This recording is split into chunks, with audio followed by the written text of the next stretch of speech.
Mining mafia దీనికి కొండలు గుట్టలు చెరువులు ఏమి మిగిలాయని అడుగుతున్నా.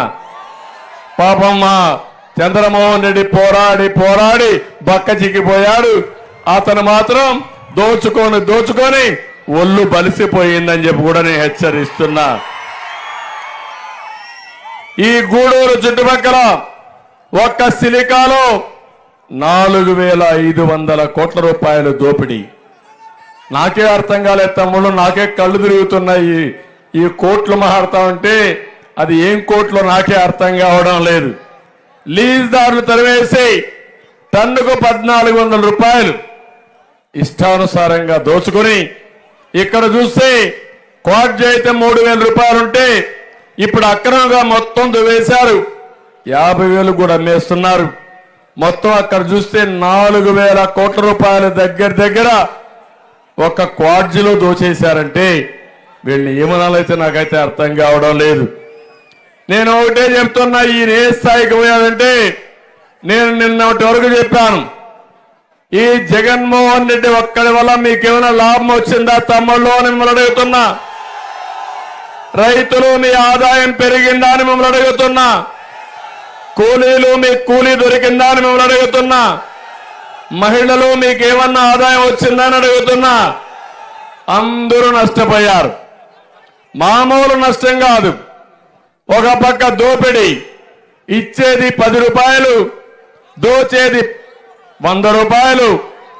అదే మారిగా దోచుకునేది 1000 రూపాయలు దోచుకునే పరిస్థితికి వచ్చారు. ఇంత దౌర్భాగ్యమైన ప్రభుత్వం నా జీవితంలో చూడలేదు. ఏ స్కీమ్ అయినా అది ఒక స్కామ్ ఉంటుంది. భూగర్భ ఖనిజ సంపద అదే మారిగా ఏవైతే ఎక్కడికక్కడ మొత్తం ఊడ్చేసే పరిస్థితికి వచ్చారు. ఈరోజు ఇతను చూస్తే రాష్ట్రంలో 5 మంది అవినీతి పరులు రాష్ట్రాన్ని దోచుకుంటున్నారు. జగన్మోహన్ రెడ్డి పక్కనే ఒక ఆయన వచ్చాడు, ఏటు విజయసాయి రెడ్డి, పెద్దిరెడ్డి, అదే మారిగా సజ్జల రెడ్డి, ఇంకో పక్క చూస్తే సుబ్బారెడ్డి. ఇప్పుడు 6వోడుగా తయారయ్యాడు మీ కాకా అని. ఏంటో నాకే అర్థం కావడం లేదు వీళ్ళు చేసే పనులు. నేను ఒకటే అడుగుతున్నా, ఈరోజు ఉదయగిరి నారాయణ అనే దళితులు చంపేస్తే చర్యలు తీసుకున్నారా తమ్ముళ్ళు అని అడుగుతున్నా. కడాన చంద్రమోహన్ రెడ్డి గారు ఢిల్లీ వరకు వెళ్ళి హ్యూమన్ రైట్స్ కమిషన్ దగ్గరికి వెళ్ళి వాళ్ళు లెటర్ రాస్తే తిరిగి ఆర్థిక సహాయం చేసే పరిస్థితికి వచ్చారు. ఇళ్ల పట్టాల కోసం 3,300 ఎకరాలు కొని ఎంత చూపించారు తమ్ముళ్ళు అని అడుగుతున్నా.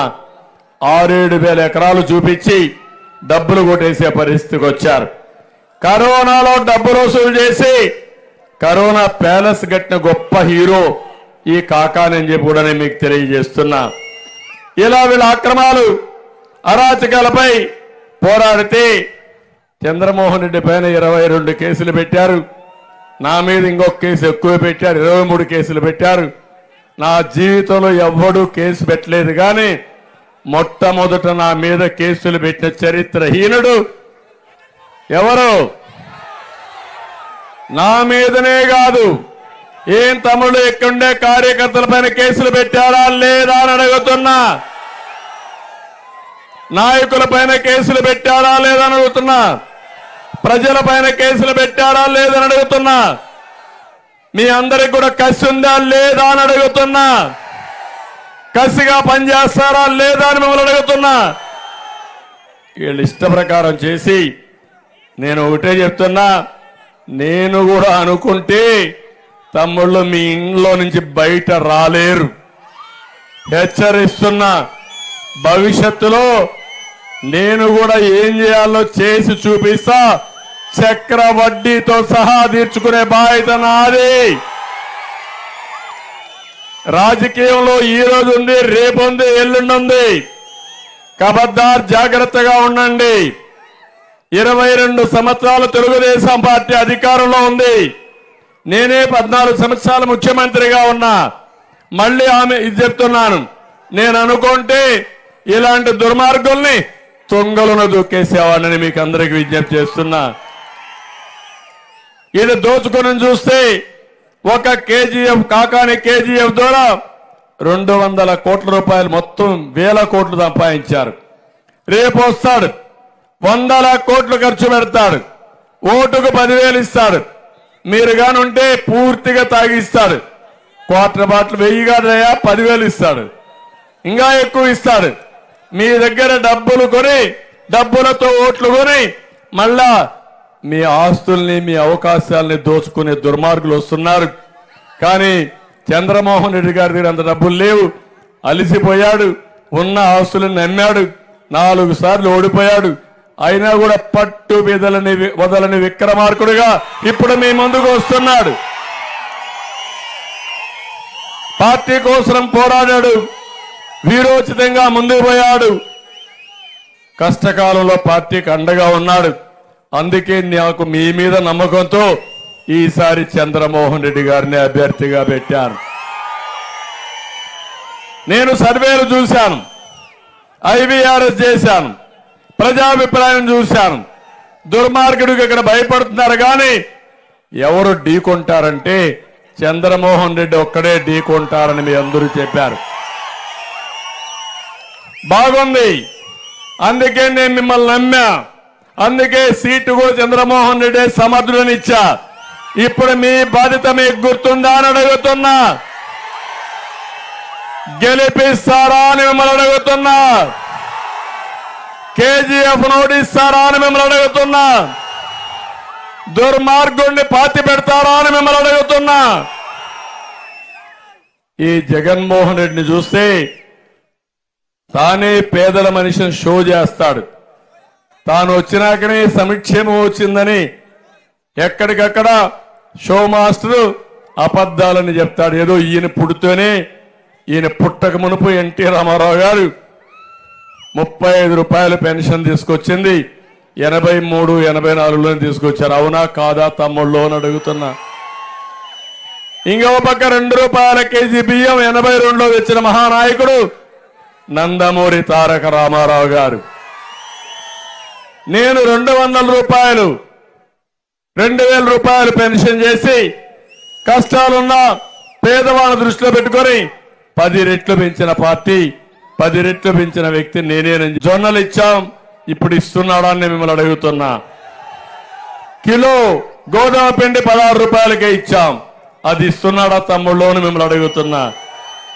పండుగల సమయంలో పేదవాళ్ళకి సంక్రాంతి కానుకిచ్చాం, రంజాన్ తోఫా ఇచ్చాం, ఇప్పుడు ఇస్తున్నాడా అని మిమ్మల్ని అడుగుతున్నా. సన్న బియ్యం చెప్పి మోసం చేసిన సన్నాసి ఈ జగన్మోహన్ రెడ్డి. అవునా కాదా? సన్న బియ్యం వస్తా ఉందా? వచ్చే అవకాశం ఉందా? ఈయన టైం అయిపోయిందా లేదా? మోసం చేసిన సన్నాసి అవునా కాదా? అవునంటే గట్టిగా చెప్పండి. మొత్తం ఎక్కడికక్కడ స్మగ్లింగ్. 2019లో 18 లక్షల మెట్రిక్ టన్నులు బియ్యం మన రాష్ట్రం నుంచి విదేశాలకు ఎగుమతి అయితే 2022లో 49 లక్షల ధాన్యం బియ్యం విదేశాలకు ఎగుమతి అయ్యే పరిస్థితి వచ్చింది. అంటే పేదవాడికి ఇచ్చే బియ్యం కూడా రీసైక్లింగ్ చేసి విదేశాలకు ఎగుమతి చేస్తున్నటువంటి దుర్మార్గుల ముఠా ఇదని చెప్పి కూడా నేను మీకు తెలియజేస్తున్నా. సంక్షేమ కార్యక్రమాలు నేను ఒకటే చెప్తున్నాను, మాట్లాడితే మనం ఆపేస్తా ఉంటున్నాడు. నీకంటే ముందు సంక్షేమ కార్యక్రమాలు పుట్టాయి. సంక్షేమ కార్యక్రమాలు నాంది పలికిన మహానాయకుడు ఎన్టీ రామారావు గారు. ఆ తర్వాత సంక్షేమం అభివృద్ధి సమతుల్యంతో ముందుకు తీసుకొచ్చిన పార్టీ తెలుగుదేశం పార్టీ నా ఆధ్వర్యంలో అని చెప్పి మీకు తెలియజేస్తున్నా. ఎన్ని ఇబ్బందులున్నా 100 సంక్షేమ కార్యక్రమాలు ఇచ్చిన పార్టీ తెలుగుదేశం పార్టీ. నేను సవాల్ విసురుతున్నా, లెక్కలు మీ దగ్గరనే ఉన్నాయి. నేను సీఎంగా ఉన్నప్పుడు 14-19లో బడ్జెట్లో 19% సంక్షేమ కార్యక్రమాలు ఖర్చు పెట్టిన పార్టీ తెలుగుదేశం పార్టీ. మీరెంత ఖర్చు పెట్టారు? 15.8%. మీకంటే 2.5% ఎక్కువ ఖర్చు పెట్టిన పార్టీ తెలుగుదేశం పార్టీ. సంపద సృష్టించడం తెలిసిన పార్టీ తెలుగుదేశం పార్టీ, ఆదాయం పెంచడం తెలిసిన పార్టీ తెలుగుదేశం పార్టీ, పెంచిన ఆదాయం పేదవాళ్ళకు సంక్షేమం ద్వారా పంచడం తెలిసిన పార్టీ తెలుగుదేశం పార్టీ. ఆ విషయం మీరు గుర్తుపెట్టుకోవాలి. ఈరోజు మీరు చూడండి, చంద్రన్న బీమా వస్తా ఉందా తమ్ముళ్ళు అని అడుగుతున్నా. ఎవరైనా చనిపోతే మట్టి ఖర్చులకు 30,000 ఇచ్చావా లేదా? 5 లక్షల రూపాయలు ఇచ్చావా లేదా? మనం ఉంటే ఈరోజు 10 లక్షలు వచ్చేది, అవునా కాదా? పెళ్లి కానుకలు వస్తున్నాయా? దుల్హాన్ వస్తా ఉందా? ఆదరణ కింద పనిముట్లు వస్తున్నాయని అడుగుతున్నా. రైతులకు డ్రిప్ ఇరిగేషన్ వస్తా ఉందా? బెస్ట్ అవైలబుల్ స్కూల్స్ ఉన్నాయా? విదేశ విద్య ఉందా? స్టడీ సర్కిల్స్ ఉన్నాయా? చేనేత కార్మికులకి మత్స్యకారులకి ఆర్థిక సహాయం ఇస్తున్నారా తమ్ముళ్ళు అని అడుగుతున్నా. ఏమీ ఇవ్వడం లేదు. ఎస్సీలకు 27 కార్యక్రమాలని, బీసీలకు 30 పథకాలని, మైనారిటీకి 10 పథకాలని పూర్తిగా రద్దు చేసిన దుర్మార్గుడు ఈ జగన్మోహన్ రెడ్డి. పేదల ద్రోహి ఈ జగన్మోహన్ రెడ్డి అని చెప్పి కూడా నేను మీకు తెలియజేస్తున్నా. నేను అడుగుతున్నా, మీ పిల్లల్ని మీరు చదివించాలనుకుంటున్నారు, స్కాలర్షిప్లు ఇస్తున్నాడా అని అడుగుతున్నా. వస్తున్నాయని అడుగుతున్నా మిమ్మల్ని. నేను చదివిస్తా, ఏదో ఆయన పెద్దగా చదివిచ్చేస్తా